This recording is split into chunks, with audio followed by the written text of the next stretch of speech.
Hey, it's Stacy with Bridges 527, and I'm going to take a few minutes to talk about The Devil Wears Prada 2. So, I'm going to try to not get exhaustive on this, and I'm going to try to not form my own opinions because I start thinking about the interesting questions and I start pondering it. So I'm gonna try to reel myself in. But this is one of those amazing movies that has like so many things to talk about. And I think they did a really good job of doing all these nods back to the original. But I would say if we're going to compare it to the fashion industry, if you took a dress that someone wore to like high school prom or something, and then you repurposed it for something 20 years later, your body's changed a little, you've done it, so all of a sudden, and the fashion and the style has changed, but you can take that same dress and really keep very much the essence of the same dress, make a few tweaks and have something very new, but with such a strong nod to the original that it's unmistakably made of the same things. I think that's what we have here, and I think they did a great job doing that, but I also understand it was maybe not as fun and lighthearted as the first because Andy is in a very different position in this one. And just the struggles, she's back in the magazine in some ways in the same way of taking a job that really wasn't her dream job because she's desperate and needs a job. And the Lord, so to speak, if we're talking from a faith perspective, the door keeps opening for her in this place, and so she walks into it. And then how does she walk through this that may have not have been her first choice to do things? How does she do this well? And I thought the first movie they did a great job of her growing and learning, but really trying to stay true to the character and the things that matter to her, but also growing, and there's some humility and some self-realization in that. And then she goes and repairs. We have a lot of similar things in the second one. But in this one, she doesn't have to do as much repairing, even though Miranda in both situations calls her out. In the first one, she recognizes there may be some truth in what Miranda says. In the second, I don't think she gets super offended by it, and I don't think she fully takes it on. I think she kind of looks at it and goes, okay, I can see what you're saying, and then moves on. And I think there's a part of her that's very much at peace with herself. I don't think she feels that she is maybe compromised in the way that Miranda is accusing her of doing. So I just think her growth and her responses to a very strong confrontation about her character. I think we have a lot to learn from the way she handles her own personal growth, frankly. So that, if we're going to start talking about the ways to connect faith and culture and use the movie to discuss faith, I think just following Andy's kind of journey and how she handles conflict, how she has handled temptation and growth and different things, I think we see a lot in her that is very good to talk, and a lot of, let me just say, there's a lot of opportunity to have some good discussion about the kind of person that she is, the kind of heroic arc that she has in terms of repairing bridges, staying kind, not losing her compass, and when she starts to maybe lose it, like recognizing it and finding it again. So I just think there's a lot of great things, and I think part of the reason this second movie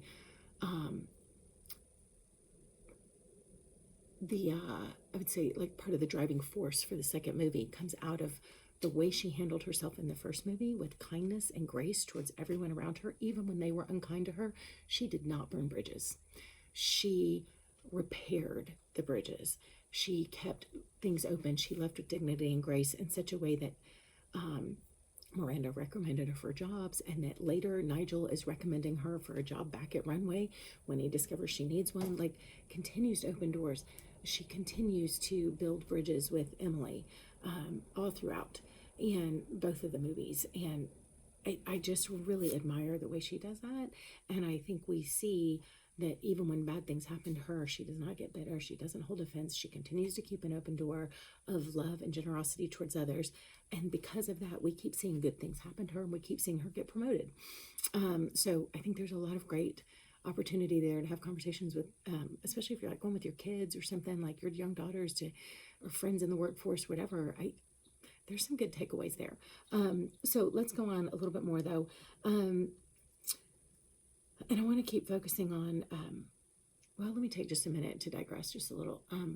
This movie really is focusing on some of the changes that are happening culturally in our world, and that have been happening in the fashion, world, just our culture in general, and in corporate culture. So I think all three of those areas have been tackled pretty well in this. So you see big differences in like Miranda's sensitivity training. I mean, she basically has a sensitivity police sitting next to her going, you can't say that, you can't do this, because Miranda is unhinged. But she is an older generation, and the older generation does not understand why they can't say the things they used to say that nobody had a problem with 20 years ago, 50 years ago, whatever. So that's such a cultural shift, and they did a good job recognizing the generational challenges there. Then you have corporate climate shifts that where like people are not flying for first class everywhere. They're not getting to just live the high life because there's now a responsibility to stakeholders and things to and fiduciary responsibility to handle your money with some sense of economy. And in the fashion industry, we see that because now suddenly at the end of the movie, they're talking about like, wow, is that jacket is a such and such, and oh yeah, it's that brand, it's like whoever the big thing is. But she's like, but I got it for $11. And she's like, I learned some things here. So she still cares about fashion, but she has now learned to do them with her own sense of financial responsibility and climate responsibility, because the fashion industry is just there's a lot of eco sensitivity in terms of how the climate industry is affecting the ecosystem of the world. So the I'm sorry, my words have left me. The thrifting actually starts to help not only financially but in terms of all kinds of climate ecosystem awareness as well. So okay, anyways, not to get off on that, but there are some great things there about the shifts in our culture. But Emily is kind of she's an interesting kind of relic, still like she's still the young generation who still wants the old ways of doing things and is really like holding on to some of that, it seems to me. And she makes a statement at the beginning that your accessories tell the world who you are and what you care about. And when she kind of makes this comment and she's justifying that her handbags cost thousands of dollars and the stuff that she's selling, and Andy is challenging that, and so that was her kind of reply to that. But the root of that is that she still believes her identity and her worth can be proven by the money she makes and the stuff that she buys. And we have such a difference between her and Andy knows like her identity is in who she is. Now, she has a love of beauty. She has an eye for fashion. She doesn't mind dressing well. She also has a more chill, laid-back temperament, so her preferred fashion is a little toned down. If she, you see that at the end of the movie, which is, again, such a cultural shift that they're wearing jeans, but they still look fashionable, right? Like, it doesn't all have to be, like, high haute couture, fashion and heels and tight skirts and whatever. So there is a much more relaxed approach to things, which, again, is such a sign of our times. But also, I would say that's such a revelation of the person that Andy is, that she is relaxed in her relationships at the office and how she treats people, versus Emily is a little bit uptight about things, and it shows up in her dress as well. So there is some truth in what she is saying, that all these things reveal who you are. However, there is a problem when we get our identity. I think the issue is the source. If we see it as something that overflows, my love of beauty might overflow in what I wear, or my love of comfort might overflow in what I wear, right? But if I am trying to justify my identity because I think by what I wear, right? If that is giving me identity, that's a problem. If it is coming from a sense of my identity, that's different.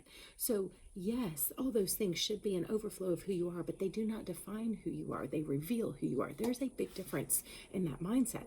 So I think this raises a huge opportunity for conversations about really that idea of source. Like, do you use those things to define you or to reveal you? And do you see that playing out? How do you know the difference between, like, and again, I would say Emily and Andy are showing that difference really well. But that is a great conversation starter. Also, the Bible talks about where your heart is, or where your treasure is, there your heart will be also. So it is a revealing thing when we look at our lives. So again, a great conversation starter is like, okay, what are the things that revealed for, I mean, start with the movie, Safe Zone, right? Like, what are the things about Andy that reveal where were her treasures that reveal what her heart really was? How do you see that play out? But then, like, in our own lives, okay, so if somebody goes into your closet, into your home, into your life, into your bank account, where are they going to see your treasure being? And why is that? Is that because you are still trying to find your identity in those things? Or is it because your identity overflows into those things?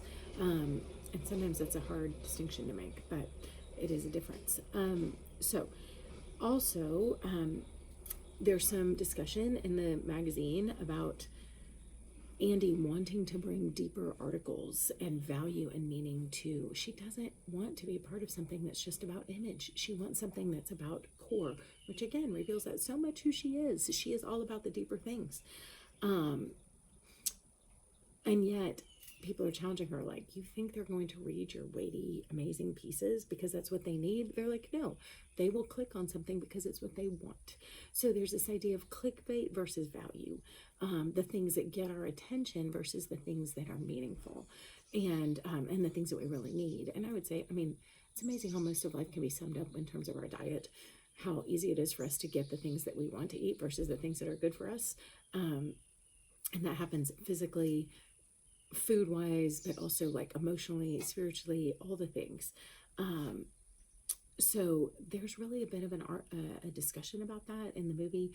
Also, the idea of AI and it replacing things, and it kind of goes to this place of that we're sucking the soul out of everything and then replacing it, like the literal soul when we remove the human element from things. And we're replacing it with content, but it doesn't have the same soul. And is it really the same if it's just all like bot generated, right? So she's challenging at that, and I would say we have a whole generation coming up that is starting to push back and challenge and want authenticity and real. They're getting tired of this fake generated stuff and just all the clickbait and whatever. They are hungering for the deeper. In fact, I was just talking with some youth leaders and they were saying, you know what our kids want? They want to hang out and worship, and they just, like, they don't want all the entertainment. They have been entertained their whole lives. They actually want something more real. They want something that connects deeper. Their soul is hungry and they're done feeding it empty calories. They are actually wanting the real stuff. So I do think there is a shift coming for what people are people starting to actually identify their truer hunger in them, because they're being satiated with all the lesser things in it, and none of it's filling. So anyways, there are a lot of different things here. One other thing is, two other things. There's a cost. Miranda makes a big statement. She's telling Andy, like, you're free to write the expose that they would like you to write on my life, but she's like, leave out all, put in all the juicy parts, tell the whole thing, the whole gritty story. But she was like, I loved my job. So she doesn't claim to have regretted the cost, but she also knows that there was one. And she challenges Andy to be honest about the cost. So tell him I was demanding and I was this and I was ever, I also love my job, and there's a cost. And I think there's a real gritty honesty to that. And just this reality, everything does have a cost. So to really evaluate and to ask you, like, okay, the path that you're on, what are the things it will give you? What are the things it's going to cost you? I mean, this is what Andy is constantly having to navigate. The first movie, the second one, the path that I am on. I'm feeling super successful. I'm killing it at work. First movie, she's getting all this, and it's like, but is it costing me? Am I willing to pay that cost of what it's costing me and what it's kind of doing to my core character? And she decides it's not worth the cost, and she walks away to go do the things that mattered more to her. But it cost her to go pursue real journalism. She had to leave feeling successful where she was at. Everything has a cost. And so we see her evaluating those costs constantly down the road and really questioning did Miranda pay the right cost? Is that a regret? Is that a choice I'm willing to make? Like, I just think the movie doesn't answer the question for us, but it keeps asking the question. And I think it's a really good one for us to have in our conversations. And if we think about cost from a biblical perspective, the Lord talks about how, like, the kingdom of heaven is like a treasure hidden in a field. And when you know how much treasure is in the field, you go sell everything you have. It costs you everything you have, but you get the better treasure.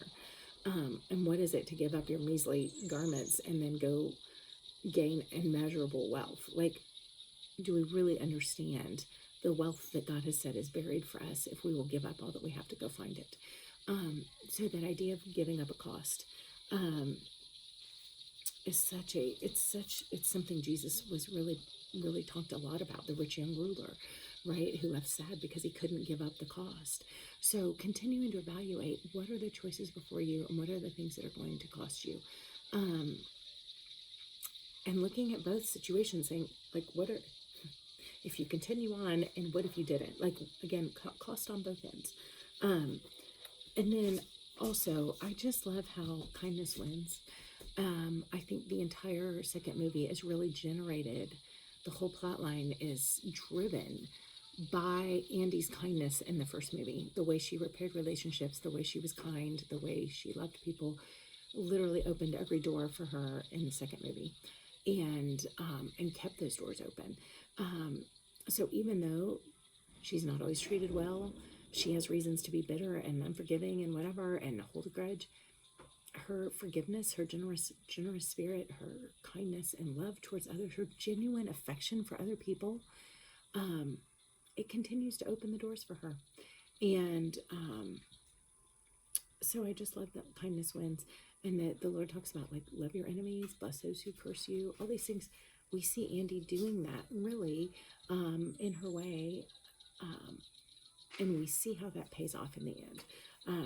So I love that. I think there's so many good things to talk about, and that's just a few. So hopefully that gets you started on some really awesome things. I was also going to point out Psalm 101, the psalm that David writes about, like, I will not put anything that is worthless before my eyes. And he has this whole manifesto of the cost, the things that he will and won't do because he knows who he is, and that sense of identity, and the things that it's going to cost him. Like, I will not go down this road. I will not. So I really think there's some things in this of just, like, Andy having a sense of, that's not who I'm going to be, so I'm not going to go down that road. Like, and our own, when we, and just talking about the clickbait thing earlier, our tendency to lean towards the useless things, the sugar for our soul, so to speak, and how tempting it is to forgo the better things that our soul and our bodies really need. I just think there was something really great about some of that conversation in that wrestling, because again, I think it can point us back to Psalm 101, saying, like, David was aware of the danger to sell his soul for something lesser, and so he set guards in place to keep him from getting distracted by the lesser things. So something to think about.